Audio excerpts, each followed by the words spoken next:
My Love of Life Energy is a podcast created by Anna Scott. Anna knows that every human being sees life uniquely. In this podcast, she will talk to people and learn from them. These conversations are to shine the brilliance of each human being she speaks to. Join her. After each exploration, you will expand on your insights and see truth and beauty. Morning, good afternoon, and welcome to my podcast, My Love of Life Energy. And today I have the greatest honor of my guest is Maria Iliffe-Wood. I hope I said her name correct. I always get embarrassed. And I have watched this woman make the biggest transformation I have seen anybody in my life make in the last 3 years. And 3 years ago, when I first met you, Maria, you weren't thinking about creating a press, a publishing company. And now you have one. So welcome to the show. Thank you for being here. Oh, thank you so much. And thank you for the introduction. And it's just as you were saying it, I was thinking, yeah, gosh, in the 3 years since I've known you, it's big shifts for me, big changes. Never, ever in my wildest imagination did I think I'd be doing what I'm doing now. I remember we were in a class together with Dick and Bettinger, and you had just started taking writing. And why we're here today is it's the story of the Muses. And Ria is the publisher of this book and a contributor. Are you a contributor in this book? Yes. And when I met her, you were just starting writing and falling in love with it. Now, when was it? So, because I think I met you at the same time as I met Jules. And you had just turned. Yeah. So I'd been writing for a long time before that, but not writing in the way that I write now. So I published my first book in 2014. So I wrote it in 2013, and when I look back at that time now, I didn't know that was one of the breadcrumbs of what would lead me to where I am now. So when I met Jules, that was when she really got me interested in writing in a different way, and then she started teaching. So I was one of her first students, and. Yeah, we're speaking of Jules Swales of Method Writing. Of course, yeah.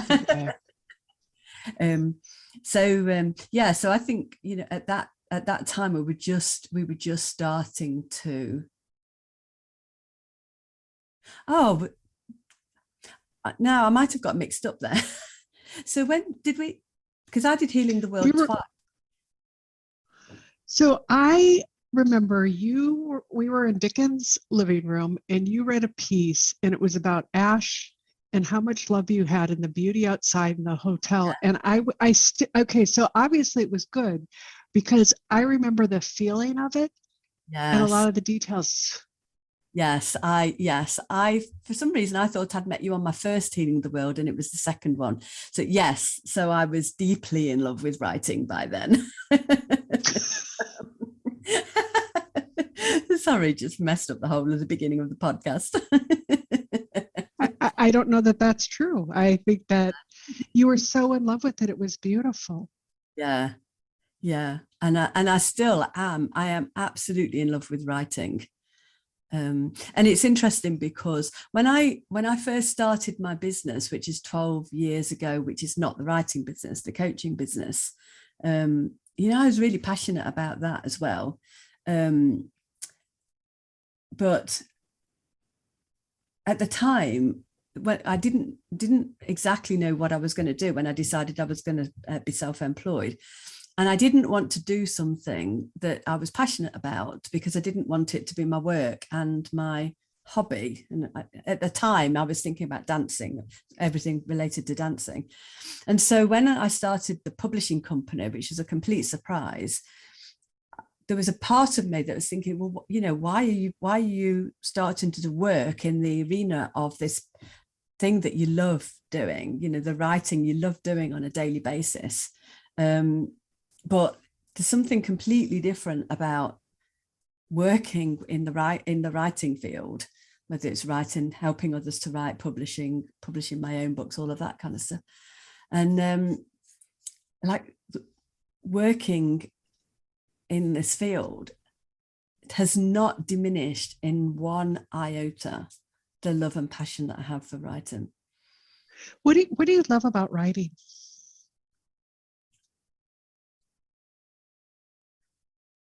So I think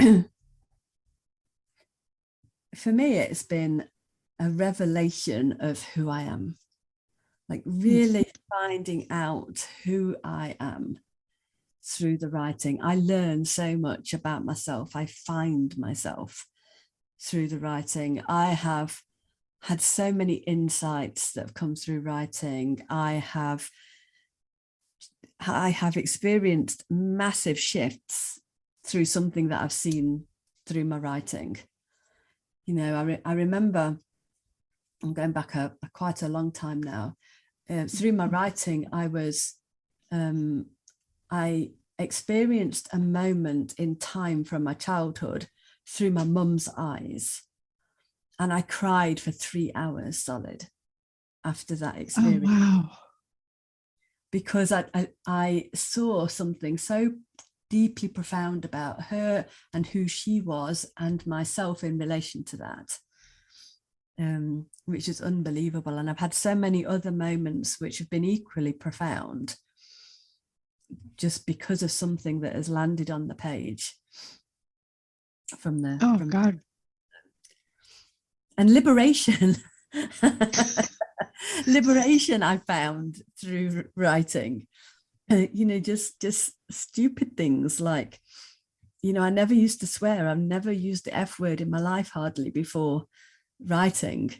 And I've got a piece, and it's going to be in my book that's following on from Stories from the Muses, where I use fuck for the first time on the page. And like, even through the writing, I felt myself step over a boundary that I didn't even know I had my whole life. And I've seen that so many times. I've pushed boundaries within myself, boundaries, self-imposed boundaries. I've pushed through them and stepped over them through the writing. And you've been writing for, God, I don't know how many years now, but do you see that you keep on doing that? Like the boundaries just keep moving, the goalposts? Oh God, yeah. I mean, just this week and this last 2 weeks, I'm back in class with Jules on another level. We're studying poets.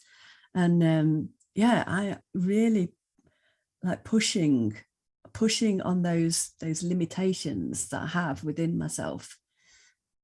And just, you know, I do this is the beauty of the method writing. I do the exercise because I know it's going to push me.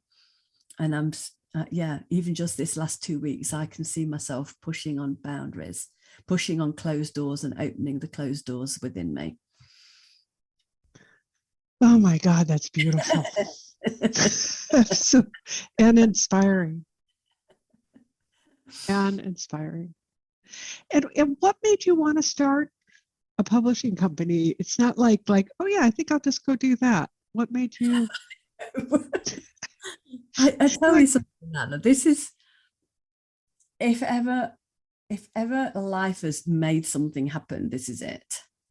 You know, the pandemic hit, and, you know, I run a leadership business with my husband, and 96% of our turnover dropped off a cliff in the space of a week in March of, 2020. And at the time, like, I had all this noise in my head about, you know, I need to do some marketing, need to get more clients, you know, all that kind of noise. But instead, what happened was I wrote every day, and I did a post on social media every day. And I think I did about 80 posts pretty much in total. And they turned into a book. Wasn't expecting it to be a book, and I decided that I would self-publish it just to see what it was. You know, this is just like life saying, do this, Maria, do this, Maria. So, you know, there was a point where I had this thought, oh, this looks like a book. I'm going to keep on writing. And then there was a point that, oh, I'm going to try self-publishing it. Do that. Okay. then I thought, oh, you know what? I'm going to do a live stream, because I made so many mistakes with that book, like trial and error, trial and error, trial and error.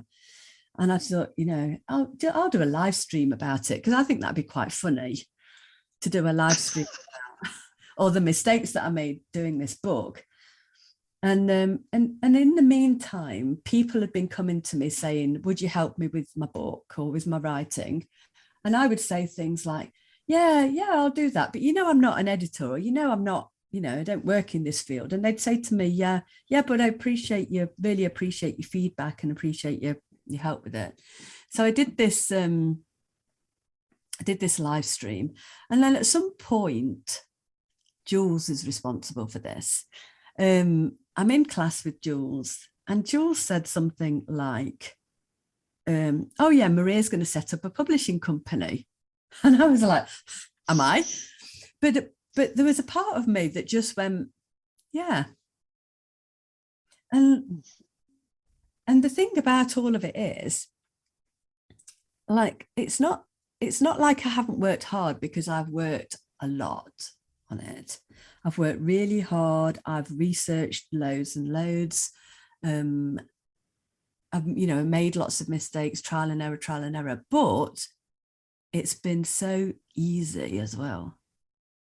And it's what I didn't realize is that when I look at the other work, and I still do the other work, but running that part of the business often felt like pushing a rock uphill. Whereas when you say the other part, what's that? The leadership coaching and the thing. So and it's been, it's been good. We've got, it's a really good business. There's a, I'm not, I don't want to sound like I'm complaining about it, because I'm not at all, but just noticing the difference between the two. And so it's just been for this part of the business, more than anything, it's just been following the nudges, and it's just been easy. And then there was times when I got it into my head that I had to make something happen, and I could really feel the pressure and oh my God, there's so much to do, there's so much to learn, I've got to do this, I've got to do that. And then remembering that this didn't come about because I made it happen, it came about because I just followed the nudges. And so when I remember that, I just go, oh yeah, okay, I don't need to work it all out, I just need to follow the nudges. And that's what I do. I just follow the nudges, and the nudges just brought me here. I'm sorry, the nudges just had me create a publishing company. Yes. And before we were hit record, you were about to talk about the book that's coming out is the author, the stories of the Muses. And I'm curious, I'm asking, so far I've asked, there's two things I want. The first is what are the Muses to you, and what did they do for you? That liberation I was talking about earlier. Is that where the egg got cracked? Definitely some of that. Yeah, definitely some of that. I did the Muse level twice. The first time I was the first student of Jules to do the Muses, so I didn't have anything to kind of compare to or anything. So I did the Muses the first time, and then as I progressed through the levels and started hearing other people doing the Muses, I realized that I'd only really scratched the surface of the Muses. So I chose to do the Muse level again a second time. And yeah, then I really accessed something deeper within me, opened up parts of me that I didn't realize were available to me. So yeah, I have the Muses to thank for opening up parts of myself. Powerful, powerful. And then you said, you were starting to talk about, I was curious, you said you've watched the authors and the writers of this book change. And you're about to say something, and I realized it was going to be gold. I could feel it coming. Yeah. So what have you seen on this journey? So I saw it with a different story, and I've seen it with stories from the Muses as well. So not everybody was like this at the beginning, but at the beginning, like most of the authors involved were like, oh, I'm not sure if I want to do this, but I'm going to do it. And, I'm not sure if my writing's good enough, and not sure if I want to be published, or I'm not sure if I want to put myself out there. I don't know if I want to be part of the launch party. Oh, I don't know if I want to be interviewed. All of that kind of thing. I don't even know if I want to use my own name, because I'm a bit scared about putting the stuff out there. And then what happens over the period of while we're working on the book, and there's a lot of work goes on in the background, and I personally, one of the things I really try and do is keep all of the authors informed about what's going on and the processes. So, because part of it is a learning journey for them, in case they want to publish later, they kind of have a good idea of what went on in the background. And I see them unfold. I see them flourish. I see them bloom. And then you get to the point where we're just getting close to the launch party. And then all of a sudden, people are more excited about it, and they're seeing more how good their writing is. And so, a lot of the people, they're really, they're gorgeous people. And a lot of them have got a really deep spiritual understanding, but when it comes to books and writing, there's still a little bit of a blind spot. And so seeing that blind spot open up within themselves, and seeing them kind of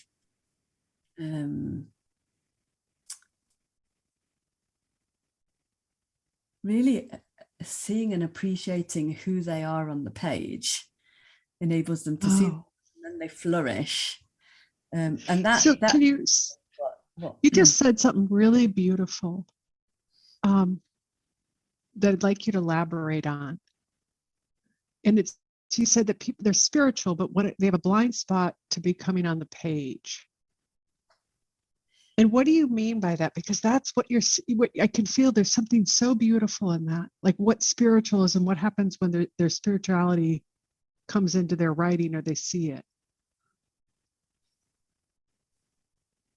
What I think happens through the method writing is that the beauty of this, and I think it's method writing with Jules in particular, I'm not sure if it's method generally, but certainly with Jules, is what happens is they end up writing from that spiritual place, from from that creative intelligence that is behind life. So we end up writing from that place.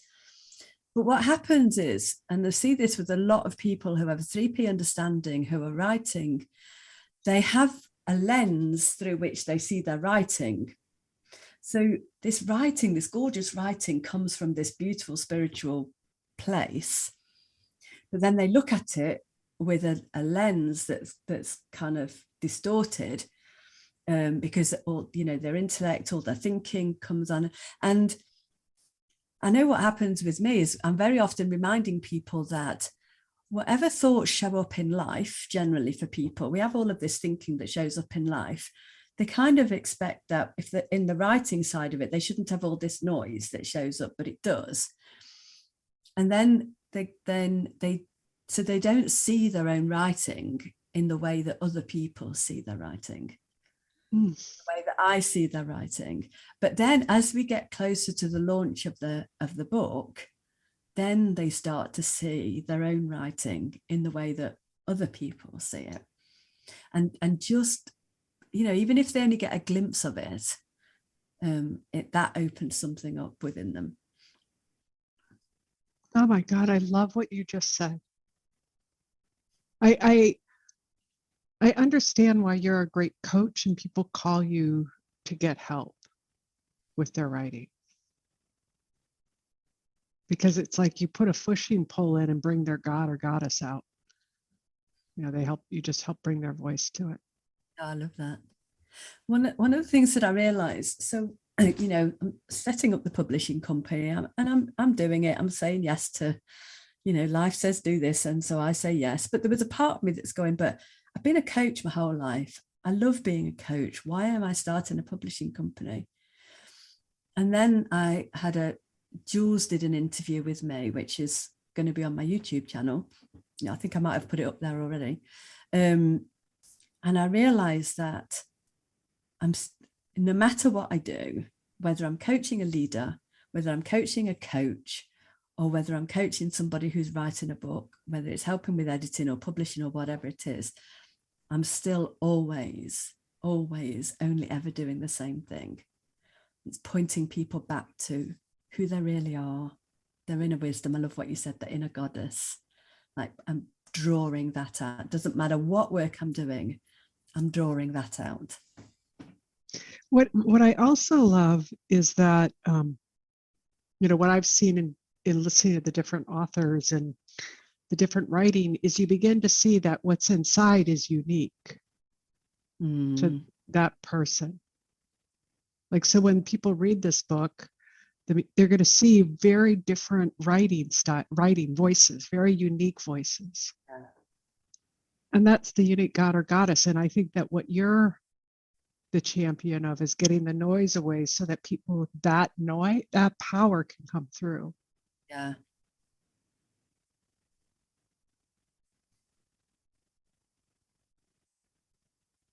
Yeah, the writing in the book is stunning. But I think that that's human beings are stunning when they see what you just said, when they see who they really are. Yeah. And I love what you said, like they get to see themselves on the page.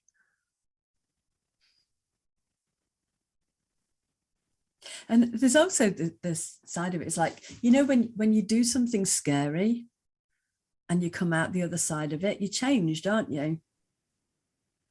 Yeah. And I think, putting your writing out there, and I don't think people who have never written and never put stuff out there really get how scary it can be for people to put their writing out there, their personal writing, their personal stories. And so when you do that, it's one of those doors that get opened up within you. When you put your work out for the first time and ask somebody, even when you first put it out for editing and ask somebody to look at it, my God, when I was first getting editing feedback, it was not an easy process for the person who was giving me the feedback. Who happened to be Ash at the time. And yeah, I mean, he even said at one point, look, do you really want me to do this? And I went, yeah, I do. I know it's a painful experience for you as much as it is for me. But I know that when my mind settles down, and this is before I really know anything about the principles, I knew that when my mind settled down, all the feedback that he gave me would have been helpful. And it was helpful, and made the book so much better because of it. But when you've written something and you've put heart and soul into something, and then asking somebody for their thoughts, and basically you're saying, do you love my baby as much as I do? And then well, it's there, or it's got a weird nose or something like that. You kind of go, that's my baby you're talking about there. But then you your mind settles down, and then you see it for what it is. And it's a scary process. It can be a scary process for a lot of people. And then when you've been through that, like somehow you're changed as a result of it. And every time you're changed as a result of it, you're stronger somehow, you're more resilient somehow, you know who you really are more somehow, and that's makes your whole life easier. Yeah. You gave me great guidance about the editing, because I started to get lost. And you said you get it, and it was something to the tune of, I get the final say, because other people have opinions, but I get to know in my heart what's true. Yeah. And that was such great guidance. Do you remember that? I do. Because what happens, I think you and I are very similar in this. Like when we're students, we're very, very diligent, and the teacher says, do this, do this, do this, and we do it. And so, I had a similar experience where I was getting the feedback from Jules at the time, Jules Fales, and I was making all of the changes that she said, change this, change this, change this. Yes, yes, yes. And then there came a point when I made the changes and I read the piece again and I was like, oh, there's something not right about this now. And that was me starting to realize what was right for my writing. And so it doesn't matter who you work with. Like, you know, I'm working with a fabulous editor at the minute. She's absolutely brilliant. I'm totally in awe of her writing. And she's given me feedback, and I still say, no, I don't think that feels right to me from what you're saying. And this is so this is what I'm saying about still pointing people back to who they really are, like who we really are. We know what's right for our writing, and it's useful to ask other people for their opinions and for their feedback and see what they're seeing. But then it's down to us to make the final decision as to what our writing looks like. It's brilliant. There's the one thing. I can't believe this. We're at the end. No. Sorry. Maria, it is, I'm just honored. I could talk to you forever. I just have loved, I have had the blessing of taking Jules and Ria's manuscript class, and I've had the blessing of being coached by you through this process and doing some editing. And it's a gift. You're a powerful human being, pointing people back to who they really are and getting the noise away. And I've experienced it. So thank you. So how do they find you? Where do they, this all be in the link, but I want to make sure people who want to know about their writing, want to return to their true self. Yeah, so I'm on Instagram, I'm on Facebook, I'm on LinkedIn, and my website is iliffe-wood.co.uk. Great, and I'll be in there. And the Muse book is, you can start buying the book as of now, right? I bought my copy. Yep, The Story of the Muses. And it's just been an honor. Thank you. Anything in closing you want to say? What I do want to say is I want people to go and see the Muse poem that we made. We made a poem out of the stories from the Muses. Every single author contributed, and there's a phenomenal video been made out of it, which is on my YouTube channel. Great. We'll share that too. Thank you so much. Thank you.